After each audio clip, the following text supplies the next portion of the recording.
I move that the House suspend the rules and pass the bill S-1404, the Ghost Army Congressional Gold Medal Act, sponsored by Senator Markey. The clerk will report the title of the bill. Senate 1404, an act to award a Congressional Gold Medal to the 23rd Headquarters Special Troops and the 3133rd Signal Service Company, properly known as the Ghost Army, in recognition of their unique and highly distinguished service in conducting deception operations in Europe during World War II.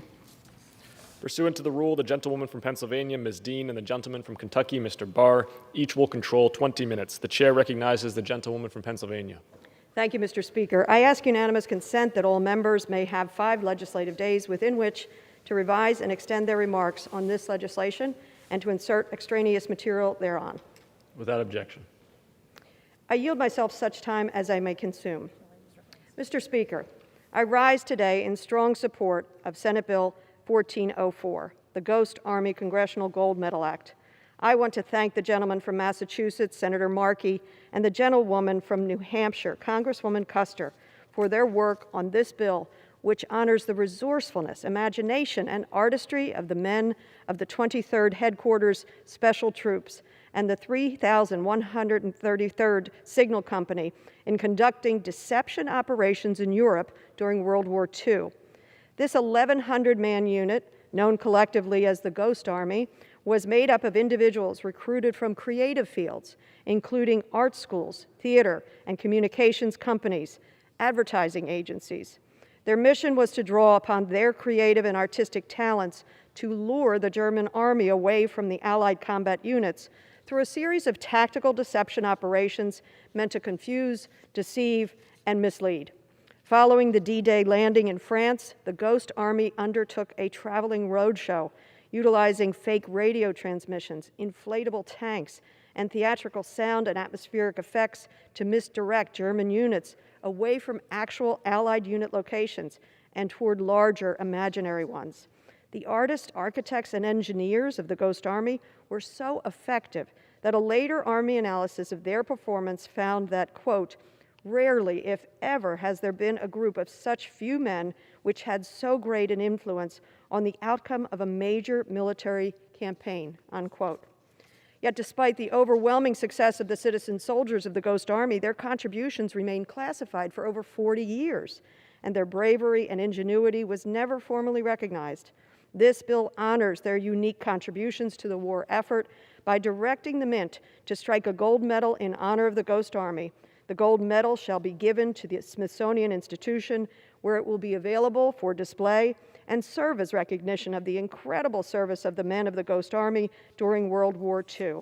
I thank Mr. Markey and Ms. Custer for their work on this bill, and I urge members to vote yes. I reserve the balance of my time. The gentlewoman reserves. The gentleman from Kentucky is recognized. Mr. Speaker, I yield myself such time as I may consume. I rise in support of S-1404, the Ghost Army Congressional Gold Medal Act, the Senate version of H.R. 707, which the House passed in May of 2021. The Ghost Army, comprised of the 23rd Headquarters Special Troops, is renowned for creating large-scale deception operations capable of pulling Axis forces away from the actual movements of the Allied forces. During the early phases of World War II, the 23rd Division mastered their skill of deception by studying unit atmosphere and collecting materials for their new special effects tactics. Knowing that the enemy ground agents looked for vehicle bumper markings, Allied shoulder patches, and well-defined checkpoints, the 23rd collected shoulder patches for phony major generals, created realistic inflatable vehicles and artillery, and even recorded the sounds of heavy machinery movements to sell their deception. They built their own modern-day Trojan horse, down to the last detail. The Ghost Army, unlike many other units, was comprised of civilian soldiers with a proclivity for art, architecture, acting, set design, and engineering. As Jack Massey, who was recruited into the Ghost Army at age 18, remembered, we were told we were going to be using inflatable equipment to try and fool the Germans into thinking that we were a real army, when in effect, I suppose, a rubber army. Anyone who has watched History Channel World War II documentary has undoubtedly seen the Ghost Army in action. The historic videos and Herculean photos of 4 men holding a tank over their heads is a testament to the Ghost Army's ingenuity and bravery during World War II. The 23rd did not limit their deception to the battlefield. In fact, on numerous occasions, ghosters were dispatched to French cafes near the front of the war to order some omelets and talk loose among the spies who might be there. The 23rd would go to great lengths to cause chaos and confusion, and they succeeded. Mr. Speaker, recognizing these true American heroes hits close to home for me, as the 77 Ghost Army veterans originated from the great state of Kentucky. There is no doubt the Ghost Army saved thousands of lives during World War II. Their unique and highly distinguished service during this great war should be recognized with a Congressional Gold Medal. I urge my colleagues to support this bill. I thank my colleague, Ms. Custer, for her leadership on this, and I reserve the balance of my time. The gentleman from Kentucky reserves. The gentlewoman from Pennsylvania is recognized. I now yield 4 minutes and 30 seconds to the gentlewoman from New Hampshire, Ms. Custer. The gentlewoman from New Hampshire is recognized. Mr. Speaker, I rise today to recognize a group of veterans who have gone unrecognized for far too long. In World War II, top secret units known as the Ghost Army used combat deception to literally fool the Nazis. Their mission was to divert enemy forces away from American combat units so that our troops face less resistance. This required creativity and a special kind of courage. Whereas a typical American unit had tanks made of steel, the Ghost Army, as you've heard from my colleague, Mr. Barr and Ms. Dean, built tanks made of rubber and wood. Using inflatable equipment and sonic deception, the Ghost Army made it appear as if there were tens of thousands of combat troops when there were really none. If the Germans had ever discovered this ruse, the Ghost Army would have been annihilated. But throughout the war, the Ghost Army took this risk, and using their creativity and artistic talents, played a decisive role in Allied combat operations.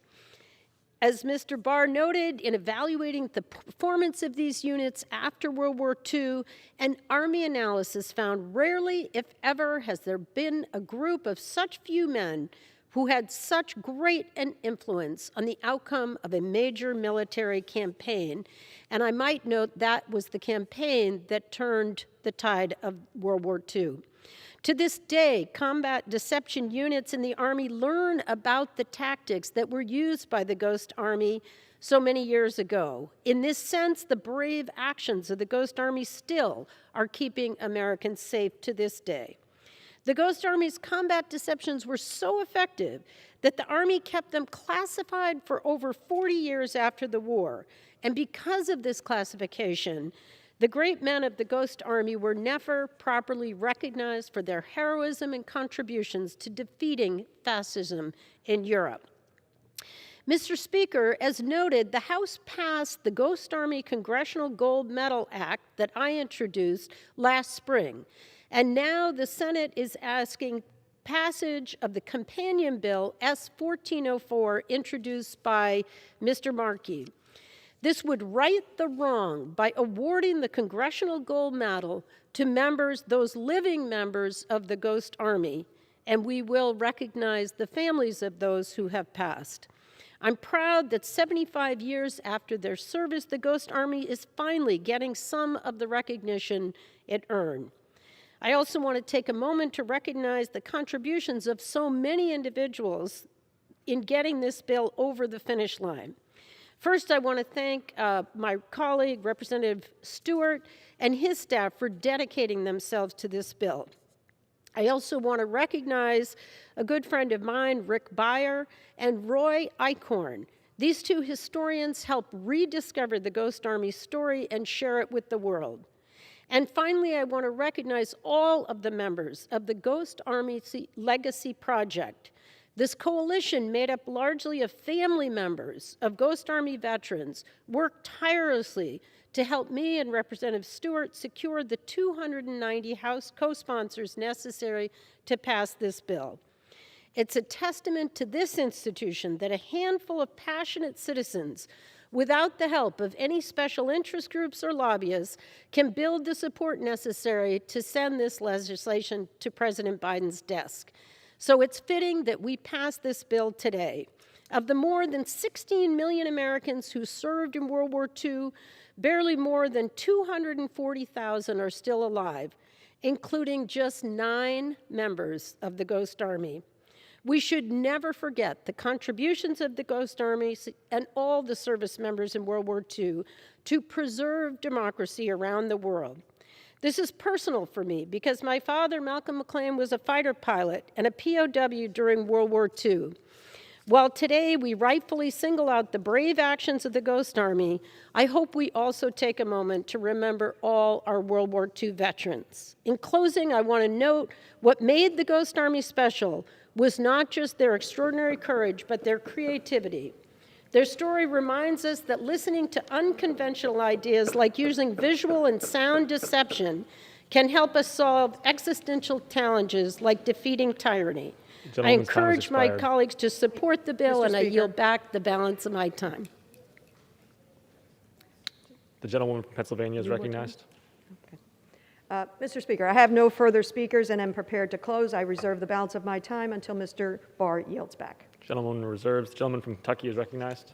I thank my friend and colleague from Pennsylvania. I thank my friend and colleague from New Hampshire, and I would just reiterate the significance of the Ghost Army, and I thank my colleagues for recognizing these extraordinary members of the greatest generation and their contributions, their significant contributions to our country. So I urge my colleagues to support S1404, and I yield back the balance of my time. The gentleman from Kentucky yields the balance of his time. Gentlewoman from Pennsylvania is recognized. Mr. Speaker, I yield myself the balance of the time. On a personal note, I would like to recognize First Lieutenant Bernard Mason, who is mentioned in the text of this bill, for his leadership in leading the 16-man detachment of the 23rd Headquarters Special Troops during the invasion of Normandy. Lieutenant Mason was a constituent of mine before his passing, and his wife and children still live in my district. I want to thank them for Lieutenant Mason's life and service, and today we are finally honoring his service and those of his brothers in arms in perpetuity. The stories of the creativity and innovation displayed by the members of the Ghost Army during World War II read like something straight out of a Hollywood blockbuster script. The only thing missing is a Hollywood ending where the brave members of the Ghost Army are finally recognized for their life-saving contributions to defeating the Axis powers during World War II. This bill ensures official recognition for this heroic group of citizen soldiers and their unique contributions to the war effort. I thank Mr. Markey and Ms. Custer, the lead sponsor of the House version of this bill, for ensuring that the stories of these men of the Ghost Army receive the recognition they deserve. I yield back the balance of my time. The gentlewoman from Pennsylvania yields the balance of her time.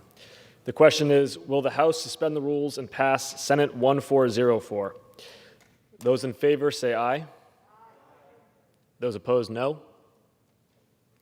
In the opinion of the chair, 2/3 being in the affirmative, the rules are suspended, the bill is passed, and without objection, the motion to reconsider is laid on the table.